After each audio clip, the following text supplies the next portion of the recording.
നമസ്കാരം, എല്ലാവർക്കും നമ്മുടെ മറ്റൊരു വീഡിയോയിലേക്ക് സ്വാഗതം. നമ്മളിന്ന് +2 തുല്യതയുടെ ഒരു ചോദ്യപേപ്പറാണ് ചെയ്യുന്നത്. ഇന്ന് നമ്മൾ 3 മാർക്കിനുള്ള ചോദ്യങ്ങളുടെ ഉത്തരങ്ങളാണ് ചർച്ച ചെയ്യാൻ പോകുന്നത്. നേരെ ആദ്യത്തെ ചോദ്യത്തിലേക്ക് പോകാം. ആദ്യത്തെ ചോദ്യം: മഹാജനപദങ്ങളുടെ സവിശേഷതകൾ വിശദമാക്കുക. മഹാജനപദങ്ങൾ എന്ന് പറയുന്നത് 2ാമത്തെ അധ്യായവുമായി ബന്ധപ്പെട്ട് വന്നിരിക്കുന്ന ഒരു ചോദ്യമാണ്. മഹാജനപദങ്ങൾ പേജ് നമ്പർ 26ാമത്തെ പേജിലാണ് മഹാജനപദങ്ങളുടെ പ്രത്യേകതകൾ വിവരിക്കുന്നത്. മഹാജനപദങ്ങൾ എന്ന് പറയുന്നത് BC 6ാം നൂറ്റാണ്ടിൽ ഇന്ത്യയിലുണ്ടായിരുന്ന ഒരു രാജ്യത്തിൻ്റെ ആദ്യ രൂപങ്ങളെയാണ് നമ്മൾ മഹാജനപദങ്ങൾ എന്ന് പറയുന്നത്. ഇന്ത്യയിൽ ആദ്യകാലത്ത് 16 മഹാജനപദങ്ങൾ, ഇന്ത്യയുടെ വിവിധ ഭാഗങ്ങളിലായി 16ഓളം മഹാജനപദങ്ങളാണ് ഉണ്ടായിരുന്നത്. അപ്പോൾ ഇവയുടെ ഏറ്റവും പ്രധാനപ്പെട്ട പ്രത്യേകത എന്ന് പറയുന്നത്, ഈ മഹാജനപദങ്ങൾ ഭൂരിഭാഗവും ഭരിച്ചിരുന്നത് രാജാക്കന്മാരായിരുന്നു. രാജാക്കന്മാരാണ് 16 മഹാജനപദങ്ങളും ഭരിച്ചിരുന്നത്. ചില മഹാജനപദങ്ങളിൽ സംഘം അഥവാ ഒരു ഗണഭരണമാണ് നിലനിന്നിരുന്നത്.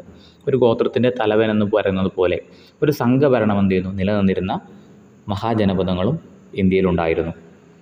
എല്ലാ മഹാജനപദങ്ങൾക്കും ഒരു തലസ്ഥാന നഗരമുണ്ടായിരുന്നു, ഒരു തലസ്ഥാനമുണ്ടായിരുന്നു. ആ തലസ്ഥാനത്തിനെ സംരക്ഷിക്കാൻ വേണ്ടി കോട്ടകൾ കെട്ടി അവർ സംരക്ഷിച്ചിരുന്നു. അതുപോലെ കൃത്യമായിട്ടുള്ള ഒരു ഉദ്യോഗസ്ഥ വൃന്ദവും ഒരു സ്ഥിരമായിട്ടുള്ള സൈന്യവും ഉണ്ടായിരുന്നതായിരുന്നു ഇന്ത്യയിലെ മഹാജനപദങ്ങൾ. ഇന്ത്യയിലെ മഹാജനപദങ്ങൾ 16 മഹാജനപദങ്ങളാണ് ഇന്ത്യയിൽ ഉണ്ടായിരുന്നത്. മഗധം, അംഗം, വഞ്ചി, മല്ല, കാശി, ഇങ്ങനെയുള്ള 16ഓളം മഹാജനപദങ്ങളുണ്ട്. ഇവിടെ നിങ്ങൾ ഒരു കാര്യം കൂടി നോക്കി വെക്കേണ്ടതുണ്ട്. മഹാജനപദങ്ങൾ ഇന്ത്യയുടെ ഭൂപടത്തിൽ എവിടെയെല്ലാമാണ് വരുന്നത്. കാരണം നമുക്കൊരു 6 മാർക്കിനോളം ഭൂപടത്തിൽ സ്ഥലങ്ങൾ അടയാളപ്പെടുത്താൻ ചോദിക്കാറുണ്ട്. അതിൽ ഈ പറയുന്ന മഹാജനപദങ്ങളും സാധാരണയായിട്ട് ചോദിക്കാറുണ്ട്. പ്രധാനമായിട്ടും 3 മാപ്പാണ് നമുക്ക് ടെക്സ്റ്റ് ബുക്കിൽ പറയുന്നത്. ഭൂപടം, അതിൽ ഒന്നാമത്തേത് ഹാരപ്പ നിലനിന്നിരുന്ന പ്രദേശങ്ങൾ. ഇന്ത്യയുടെ ഭൂപടത്തിൽ പ്രധാനപ്പെട്ട ഹാരപ്പൻ കേന്ദ്രങ്ങൾ അടയാളപ്പെടുത്താൻ ചോദിക്കാറുണ്ട്. 2 മഹാജനപദങ്ങൾ നിലനിന്നിരുന്ന പ്രദേശങ്ങൾ ഏതൊക്കെയാണ് പ്രധാനപ്പെട്ട ഏതെങ്കിലും ഒരു 5ഓ 6ഓ മഹാജനപദങ്ങളുടെ പേര് തരും. അത് എവിടെയാണ് ഇന്ത്യയുടെ ഭൂപടത്തിൽ എന്നുള്ളത്. അല്ലെങ്കിൽ 1857 വിപ്ലവം അല്ലെങ്കിൽ 1ാം സ്വാതന്ത്ര്യ സമരം അത് നടന്ന സ്ഥലം, അതുമായി ബന്ധപ്പെട്ട പ്രദേശങ്ങൾ എവിടെയാണ്. ഇങ്ങനെയുള്ള 3 മാപ്പുകളാണ് നമുക്ക് ടെക്സ്റ്റ് ബുക്ക് തന്നിരിക്കുന്നത്. ഇതിൽ ഏതെങ്കിലും ഒരു മാപ്പ് നമുക്ക് എന്തായാലും എക്സാമിന് നിർബന്ധമായിട്ടും ചോദിക്കുന്നതാണ്. ഇവിടെ നമ്മൾ പറഞ്ഞത് മഹാജനപദങ്ങളുടെ സവിശേഷത എന്ന് പറയുന്നത് ഭൂരിഭാഗം മഹാജനപദങ്ങളും ഭരിച്ചത് രാജാക്കന്മാരായിരുന്നു. വിവിധ മഹാജനപദങ്ങളിൽ അല്ലെങ്കിൽ ചില മഹാജനപദങ്ങളിൽ സംഘഭരണം അഥവാ ഒരു ഗണഭരണമാണ് നിലനിന്നിരുന്നത്. മഹാജനപദങ്ങൾക്കൊരു തലസ്ഥാനമുണ്ടായിരുന്നു. ആ തലസ്ഥാനത്തിന് ഇവർ കോട്ടകൾ കെട്ടി സംരക്ഷിച്ചിരുന്നു. അതുപോലെ അവർക്ക് കൃത്യമായ ഒരു ഉദ്യോഗസ്ഥ വൃന്ദവും സ്ഥിരമായ ഒരു സൈന്യവും ഉണ്ടായിരുന്ന ഒരു വിഭാഗമായിരുന്നു മഹാജനപദങ്ങൾ. ഇന്ത്യയിൽ 16ഓളം മഹാജനപദങ്ങളാണ് ആദ്യകാലത്ത് ഉണ്ടായിരുന്നത്. ഇനി അടുത്ത ചോദ്യം: സ്തൂപത്തിൻ്റെ പ്രാധാന്യത്തെക്കുറിച്ച് ഒരു കുറിപ്പ് എഴുതുക. സ്തൂപങ്ങൾ ബുദ്ധമതവും ജൈനമതവുമായി ബന്ധപ്പെട്ട് വരുന്ന ഒരു ടോപ്പിക്കാണ് സ്തൂപങ്ങൾ. കൃത്യമായിട്ട് പറഞ്ഞാൽ ബുദ്ധമതത്തിലെ ആണ് സ്തൂപങ്ങൾ വരുന്നത്.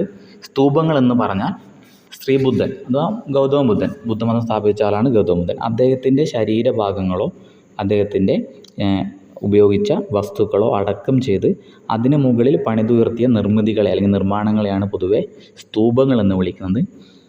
അതുകൊണ്ട് തന്നെ ബുദ്ധമതത്തിലെ പ്രധാനപ്പെട്ട ഒരു ആരാധനാ കേന്ദ്രം, അവരുടെ ഒരു പുണ്യസ്ഥലമായിട്ടാണ് സ്തൂപങ്ങൾ അവർ കണക്കാക്കുന്നത്. കല്ല്, ഇഷ്ടിക എന്നിവയാണ് പ്രധാനമായിട്ടും സ്തൂപങ്ങളുടെ നിർമ്മാണത്തിന് വേണ്ടി ഉപയോഗിച്ചിരുന്നത്. പ്രധാനമായിട്ടും 3 സ്ഥലങ്ങളിലാണ് സ്തൂപങ്ങളായിട്ട് ടെക്സ്റ്റ് ബുക്കിൽ പറയുന്നത്. സാഞ്ചിയിലെ സ്തൂപം, സാരനാഥിലെ സ്തൂപം, അമരാവതി എന്നിവിടങ്ങളിൽ പണി കഴിപ്പിച്ച വിവിധ സ്തൂപങ്ങളുണ്ട്.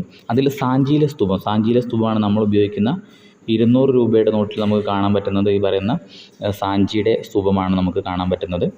ടെക്സ്റ്റ് ബുക്കിലെ പേജ് നമ്പർ 47ലാണ് നമുക്ക് സ്തൂപങ്ങളുടെ പ്രത്യേകതകൾ എന്താണെന്ന് അല്ലെങ്കിൽ എവിടെയാണെന്ന് പറയുന്നത്. അപ്പോൾ സ്തൂപങ്ങൾ നമ്മൾ പറഞ്ഞു. സ്തൂപങ്ങൾ എന്ന് പറയുന്നത് ശ്രീബുദ്ധൻ്റെ ശരീരഭാഗങ്ങളോ അല്ലെങ്കിൽ ശരീരാവശിഷ്ടങ്ങളോ അദ്ദേഹം ഉപയോഗിച്ച വസ്തുക്കളോ അടക്കം ചെയ്ത് അതിനു മുകളിൽ നിർമ്മിക്കുന്ന നിർമ്മാണങ്ങളെയാണ് അല്ലെങ്കിൽ കെട്ടിടങ്ങളെയാണ് നമ്മൾ സ്തൂപങ്ങൾ എന്ന് പൊതുവെ വിളിക്കുന്നത്. കല്ല്, ഇഷ്ടിക എന്നിവയാണ് സ്തൂപങ്ങളുടെ നിർമ്മാണത്തിന് പ്രധാനമായിട്ട് ഉപയോഗിച്ചിരുന്നത്. സാഞ്ചി, സാരനാഥ്, അമരാവതി എന്നിവിടങ്ങളിൽ പണി കഴിപ്പിച്ച സ്തൂപങ്ങൾ വളരെ പ്രസിദ്ധമാണ്. അതിൽ സാഞ്ചിയിലെ സ്തൂപമാണ് ഏറ്റവും പ്രസിദ്ധം. സാഞ്ചിയിലെ സ്തൂപത്തിൻ്റെ ചിത്രം നമുക്ക് ടെക്സ്റ്റ് ബുക്കിൽ നൽകിയിട്ടുണ്ട്. സാഞ്ചിയിലെ സ്തൂപം പണി കഴിപ്പിച്ചത് അശോക ചക്രവർത്തിയാണ്. ഈ സ്തൂപങ്ങളുടെ പ്രത്യേകത ഇവിടെ നിന്ന് ധാരാളം ലിഖിതങ്ങൾ കണ്ടുകിട്ടിയിട്ടുണ്ട്. അത് ആ കാലത്തെക്കുറിച്ച് മനസ്സിലാക്കാനുള്ള പ്രധാനപ്പെട്ട ഒരു ചരിത്ര സ്രോതസ്സു കൂടിയാണ്. അപ്പോൾ ആ കാലഘട്ടത്തിൽ എന്ത് ചെയ്യുന്നു, മനസ്സിലാക്കാൻ വേണ്ടി ഈ സ്തൂപങ്ങളും അവിടെ നിന്ന് കിട്ടിയിട്ടുള്ള പ്രധാനപ്പെട്ട തെളിവുകൾ അഥവാ ലിഖിത തെളിവുകൾ നമ്മൾ എന്ത് ചെയ്യുന്നു, ഉപയോഗിക്കുന്നു. പിന്നെ നമ്മൾ പറഞ്ഞു സ്തൂപങ്ങൾ എന്ത് ചെയ്യുന്നു, എല്ലാം തന്നെ ബുദ്ധമതത്തിൻ്റെ കേന്ദ്രങ്ങളാണ്. അതുകൊണ്ട് തന്നെ അവരുടെ ബുദ്ധമതത്തിലെ പ്രധാനപ്പെട്ട ഒരു പുണ്യസ്ഥലമായിട്ടാണ് അവർ ഈ പറയുന്ന എല്ലാ സ്തൂപങ്ങളെയും കാണുന്നത്. 3 മാർക്കിന് ചോദ്യമായതുകൊണ്ട് ഇത്രയും കാര്യങ്ങൾ എഴുതണ്ട, എങ്കിലും ഒരു 3 പോയിൻ്റെങ്കിലും മിനിമം നിങ്ങളവിടെ എഴുതിയിരിക്കണം. ഇനി അടുത്ത ചോദ്യം എന്ന് പറയുന്നത് അക്ബറുടെ മതനയം. നമുക്കറിയാം അക്ബർ എന്ന് പറയുന്നത് മുഗൾ കാലഘട്ടത്തിലുണ്ടായിരുന്ന ഏറ്റവും പ്രശസ്തനായ ഒരു ചക്രവർത്തിയാണ് അക്ബർ. അക്ബർ രാജാവിൻ്റെ മതനയത്തെക്കുറിച്ചൊരു കുറിപ്പ് എഴുതുക എന്നാണ് പറഞ്ഞിരിക്കുന്നത്. അക്ബർ രാജാവിന് പ്രത്യേകമായിട്ട് എന്ത് ചെയ്യുന്നു, അദ്ദേഹം ഒരു പുതിയ ആശയം ലോകത്തിന് സംഭാവന നൽകിയിരുന്നു.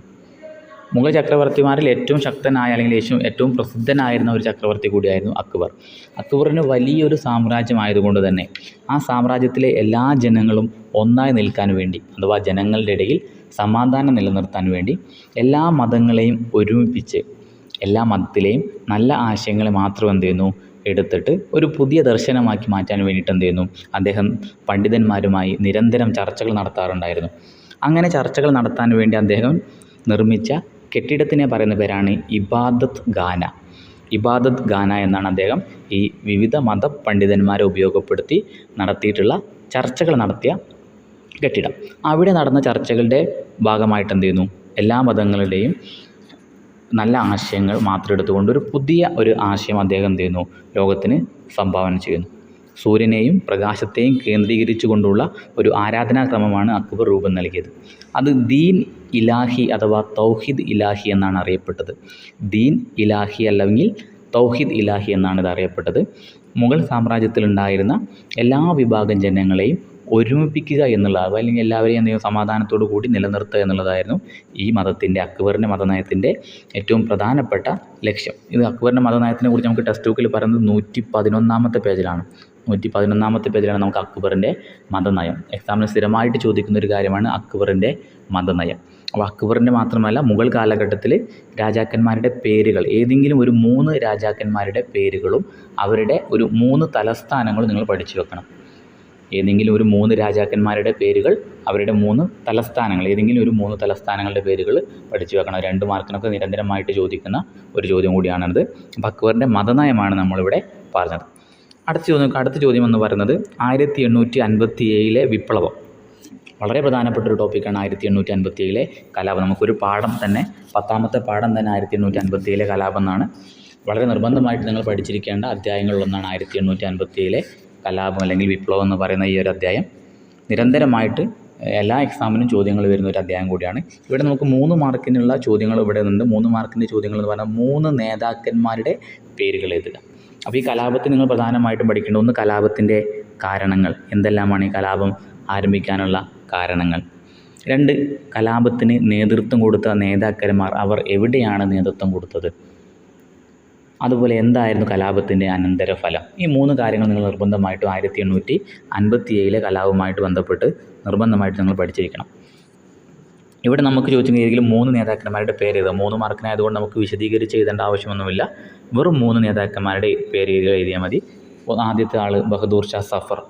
ഈ കലാപത്തിലെ നേതാവായിട്ട് കലാപകാരികൾ തിരഞ്ഞെടുത്തിരുന്ന വ്യക്തിയായിരുന്നു ബഹദൂർ ഷാ സഫർ. റാണി ലക്ഷ്മിബായ്, ഝാൻസിയിലുണ്ടായിരുന്ന നേതാവായിരുന്നു റാണി ലക്ഷ്മിബായ്.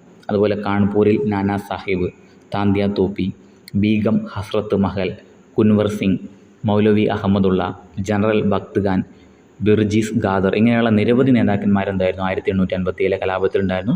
നേതാക്കന്മാരെ കുറിച്ച് ടെക്സ്റ്റ് ബുക്കിൽ പറയുന്നത് 136-ാമത്തെ പേജിലാണ്. 136-ാമത്തെ പേജിൽ വളരെ വിശദമായിട്ട് തന്നെ 1857 കലാപവുമായി ബന്ധപ്പെട്ട നേതാക്കന്മാരും പറയുന്നുണ്ട്. നിങ്ങൾ നിർബന്ധമായിട്ടും പഠിച്ചിരിക്കേണ്ട ഒരു ടോപ്പിക്കാണ് 1857 കലാപം. ഇവിടെ നമുക്ക് 3 മാർക്കിന് ചോദ്യമായതുകൊണ്ട് ഏതെങ്കിലും 3 നേതാക്കന്മാരുടെ പേര് മാത്രം എഴുതിയാൽ 3 മാർക്ക് കിട്ടും. ഇവിടെ നമുക്കതിൻ്റെ കാരണങ്ങളോ അല്ലെങ്കിൽ അവരുടെ ഫലങ്ങളോ ഒന്നും തന്നെ ഇവിടെ എഴുതേണ്ടതില്ല.